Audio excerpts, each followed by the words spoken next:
America ने जो Iraq के साथ किया था वही जो ईरान के साथ करने वाला है। सद्दाम हुसैन का अंत सारी दुनिया ने देखा था। कैसे ने अमेरिका ने उसे तानाशाह करार दिया था, ईरान की चढ़ाई की और फिर आखिरकार दुनिया के सामने फांसी के तख्त पर लटका दिया। लेकिन अमेरिका वही पुरानी स्क्रिप्ट दोबारा लिखने वाला है। इस बार जो ईरान की जगह मुल्क होगा वो ईरान सद्दाम की जगह हो गई ईरान के रहबर अयतुल्लाह अली हल्लू। मतलब ये सवाल उठ रहा है कि अगले सद्दाम हुसैन बन जाएंगे। इजराइल अमेरिका की तरफ से जो बयान आ रहे हैं वो कह रहे हैं कि अगर ईरान से जीतना है तो कम्युनिस्ट का खात्मा करना पड़ेगा, तख्त से हटाना पड़ेगा। ऐसे में सवाल उठ रहा है कि हम ही बचेंगे या फिर शहीद होंगे। अगर हमने नहीं रहे तो क्या वो ईरान बचेगा जो अमेरिका के खिलाफ एक विचारधारा की दीवार बनकर साल 2019 से 89 से लड़ रहा है। ऐसा लगता है कि खुद कौमे को भी अंदेशा है कि तभी तो एक नहीं बल्कि तीन उत्तराधिकारियों का ऐलान हो गया है। और ये ऐलान किसी धार्मिक औपचारिकता के नहीं बल्कि राजनीतिक मसले के स्टोक की तरफ है। दुनिया की ये बता रहा है कि इस खेल से सत्ता का नहीं बल्कि ईरान का वजूद का है। ये उत्तराधिकारी का ऐलान बता रहा था कि रहबर को भी अपनी मौत की आहट सुनाई पड़ रही है, लेकिन वो खुद को नहीं बल्कि ईरान को भी बचाने की कोशिश कर रहे हैं। अमेरिका ऐसा लग रहा है कि कौमी को भी सद्दाम की तरह किसी गड्ढे से पकड़ने और किसी मिसाइल से उड़ाने की फिराक में है। लेकिन हमने ऐसा लगता है कि इस बात का ऐलान कर चुके हैं कि वो झुकेंगे नहीं, भले ही साहत का ताज उस दीदार पे टंगे हुए मिले। मतलब आने वाली नस्लें उन्हें सलाम करे। कोई था जो उम्र कर भी झुकने से इनकार कर दिया। ईरान और इजराइल की जंग में अब सिर्फ बम और मिसाइल और गोलीबारी की नहीं है, ये पहचान की है, विचार की है और अस्तित्व की है। जिस अमेरिका से लड़के होमलैंड में सन 1989 में ईरान के को बनाया था, क्या अमेरिका उसी खींच लेगा दोबारा से? होमलैंड की जिंदगी पर खतरा है। ऐसे बहुत सारे सवाल हैं जो लोगों के मन में है। इस वीडियो में सारे सवालों के जवाब हम आपको देंगे, साथ ही हम बताएंगे कि होमलैंड इस वक्त कहाँ पे है, क्या वो सुरक्षित है, ईरान के सुप्रीम लीडर कैसे चुनाव लड़ रहे हैं, घूमने के बाद कौन है जो सुप्रीम लीडर हो सकता है, उत्तराधिकारी की लिस्ट में कौन सबसे आगे चल रहा है, क्या होमलैंड का बेटा मुस्तफा जेल से खेल से बाहर हो चुका है या फिर खिलाड़ी हुई है, ईरान की दुश्मनी कब कैसे कहाँ शुरू हुई और क्या ईरान टूटेगा या फिर ईरान और खतरनाक बनकर अमेरिका और इजराइल पर जंग छिड़ेगा, जंग लड़ेगा। मतलब कि वो काम ईरान की सद्दाम हुसैन नहीं कर पाए वो ईरान के हुक्म कर जाए।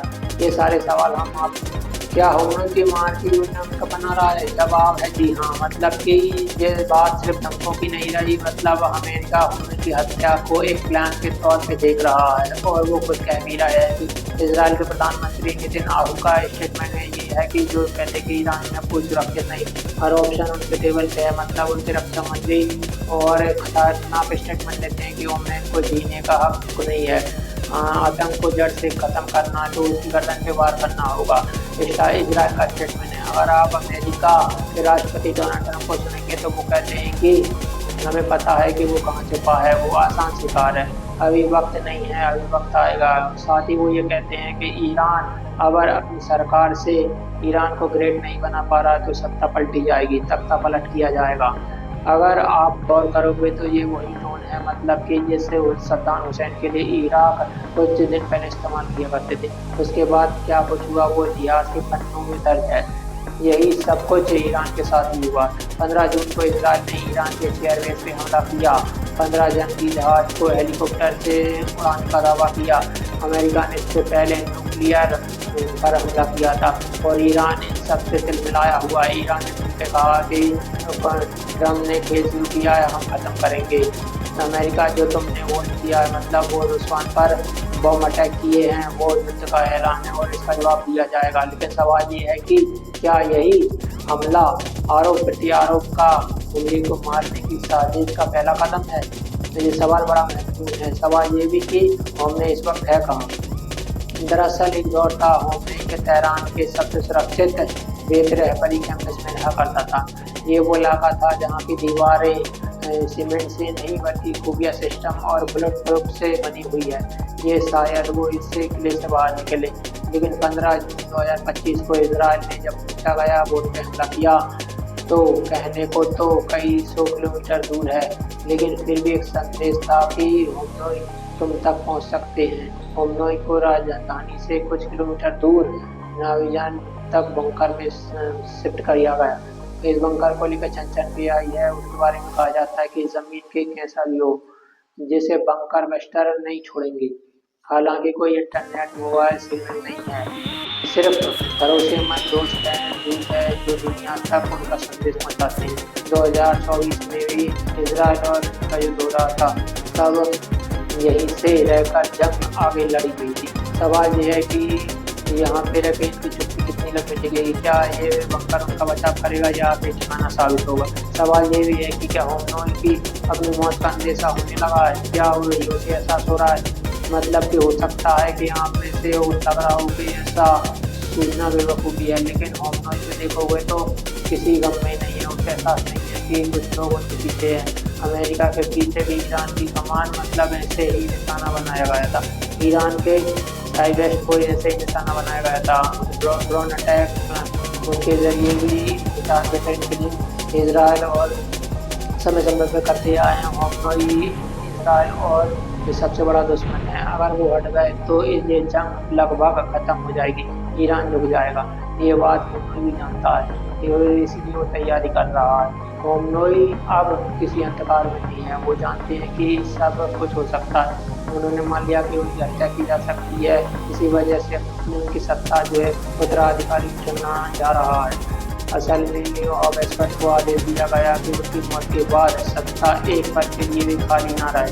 इनफैक्ट सेना ने भी एक दिन से रिलेशन श्रृंखला बना दी है। किसी कमांडर को मार दिया जाता है तो कोई फ्लाइट नहीं होगी, नेक्स्ट कमांडर अपने आप आ जाएगा। ये सब कुछ किसी धार्मिक औपचारिकता की तहत नहीं है, बल्कि जंग के मैदान में आगे दाव दे चुका है। उन्हें ये जानते हैं कि हो सकता है कि मौत मार दिया जाए, लेकिन ऐसा लगता है कि मौत से नहीं डरते। वो अब आर पार की लड़ाई में है, मतलब कि वो सादा के मूड में है। अब उनके स्टेटमेंट को आप सुनोगे तो इस बात का एहसास होगा कि क्या वो कहते हैं अगर मेरी जान जा दी है तो मैं सही रहूँगा, लेकिन ईरान का सिर कभी नहीं रोक दूँगा। अब सवाल ये है कि 3 उत्तराधिकारी आए हैं, उनमें से कैसे चुना जाएगा? ईरान लोकतांत्रिक देश नहीं है, वहाँ पे आस्था और व्यवस्था का एक अजीबोगरीब गठबंधन है। जैसे हम कह सकते हैं कि वेटिकन सिटी का वैसे ही यहाँ हुआ है, जहाँ सुप्रीम लीडर को मतलब रहबर जो रास्ता दिखाते हैं, असल में रास्ता दिखाता भी है, वो रास्ता बनाता भी है। जैसा कि हमने कहा कि इस तरह का शासन दुनिया में 2 देशों में है, वेटिकन सिटी और ईरान। वेटिकन सिटी में खूब चुनाव आता है और ईरान में रहबर आते हैं, और से लोगों में से जो अपनी सत्ता में आए हैं, रहबर को चुनने वाली संस्था का नाम असेंबली ऑफ एक्सपर्ट होता है, जिसमें 88-92 मुल्क होते हैं, जिनमें 3 जनता वोट देती है। लेकिन तभी गर्जन अब जमाना दिया जाता है कि सत्ता चुनाव होता है, मतलब कि आपस में ही होते हैं, एक दूसरे की पसंद होते हैं। आम दिनों में रहबर का चुनाव होता है, वो हफ्ते वो महीने में होता है। लंबी जांच होती है, विचार होता है, असेंबली भाषण भूषण घोषणा सब होता है। लेकिन ईरान जंग की मुहाने पर है, वो हम लोगों ने तय कर लिया कि इस बार वही जीतेंगे। इसकी वजह वक्त है। अब सवाल ये है कि चुनना कैसे है? 3 मौलवियों को उत्तराधिकारी के तौर पर चुना है, लेकिन उन 2 का नाम सबसे ज़्यादा है। पहला नाम अली रजा अराफी, शिया धर्म गुरु है, साथी मतलब असेंबली ऑफ एक्सपर्ट के अध्यक्ष गार्जियन कर्नल के सदस्य हैं, और इनकी कौमी से दोस्ती भी है, सत्ता में मजबूत है। दूसरा नाम है हासिम हुसैन अली का। हासिम हुसैन मतलब सिंह समुदाय से है। ईरान की 90% आबादी है जो उसी में से आते हैं। ये हम की बेहद है, तो इसी के चलते इसकी दावेदारी मानी जा रही है। हालांकि पहले हमने के बेटे का नाम चुना गया था, मुस्तफा उनका नाम चल रहा था। क्या वो खेलसवार है? क्या सत्ता की रेस में सबसे ज़्यादा नाम जो है पहले जो चल रहा था खुद हमनोई के बेटे का था। सालों से उन्हें रहबर माना जा रहा था, लेकिन जब हमनोई ने उत्तराधिकारी की लिस्ट सौंपी तो उनका नाम नहीं था। कुछ जानकार मानते हैं कि वो नहीं चाहते हैं कि रिजर्वेडा नाम आए। इस दौर में जब जंगी कहानियाँ आए तो लोग पहले से ही तानाशाह कह रहे हैं, और कुछ लोग जो की छवि सख्त है। 2009 में वो चुनावी धांधली के खिलाफ सड़कों पर इसी अफरा तफरी में अमेरिका इजराइल अपनी नेक्स्ट योजना पे आगे बढ़ी। ईरान अपने अंदर से तोड़ सकते हैं, कमजोर कर सकते हैं, ईरान का हल भी इराक जैसा कर सकते हैं। इसीलिए शायद हम लोग ये समझते हैं कि हम लोग ने अपनी वीडियो में संदेश दिया है, वो लहजा दिया है साहस और एक का ही नहीं बल्कि रणनीति का भी, मतलब हम झुकने वाले नहीं हैं, हम शहीद कहलाएंगे मर गए तो। हम लोग समझते हैं कि शायद हम लोग ने अपने वीडियो संदेश में कहा, जो लहजा दिया उसने साहस और का ही नहीं बल्कि रणनीति का भी जज्बा। उन्होंने कहा कि हम झुकने वाले नहीं हैं, मरना पड़ा तो हम शहीद कहलाएंगे। तो भावनात्मक आखिरी लाइन में ये चेतावनी थी, मतलब कि वो जो मारा गया तो सीमाओं में जवाब नहीं बनेगा। वो जो मानते हैं कि ईरान, इराक, ईसाई, यमन, हेरात हर मोर्चे पर उन्हें तोड़ सकता है, उन्हें एक नया गुट बनेगा जो अमेरिका के खिलाफ लड़ेगा। क्या ये होगा पता नहीं, क्या इतिहास दोहराया जाएगा, मिटाया जाएगा या फिर न्याय के साथ लिखा जाएगा। 97 में ईरान ने मतलब कि सबको गिरा कर दुनिया को बना था, एक क्रांति की थी जो अब 2025 में वही अमेरिका उस क्रांति को ध्वस्त करने की तैयारी कर रहा, दांव पे लगा हुआ है। वो ईरान को सब कुछ, अगर हम नहीं मारे जाते क्या वाकई में ईरान का अंत होगा? क्या वही मौत किसी नई क्रांति की चिंगारी बन सकती है? हम लोगों ने अपने उत्तराधिकारी का ऐलान कर दिया, मतलब कि तो उन्हें भी एहसास है कि उन्हें भी जान जा सकती है। लेकिन इसलिए सवाल ये है कि अगर ये जानते हैं तो क्या ईरान बचेगा? क्या वही ईरान है, मतलब कि क्या वो सद्दाम की तरफ किसी गड्ढे से पकड़े जाएंगे, फांसी पे लटकाया जाएंगे, किसी मिसाइल का निशाना बनेंगे, या फिर जो ऐलान उन्होंने किया है कि वो अमेरिका से डरते नहीं है, लड़ेंगे चाहे शहादत का ताज पहनकर वो दीवार पे टंगे, जैसे आने वाली नस्लें समाप्त करे। फिलहाल हम ये कह सकते हैं कि ईरान की जंग सिर्फ बमों मिसाइल की नहीं है, जैसा हमने पहले कहा कि पहचान की है।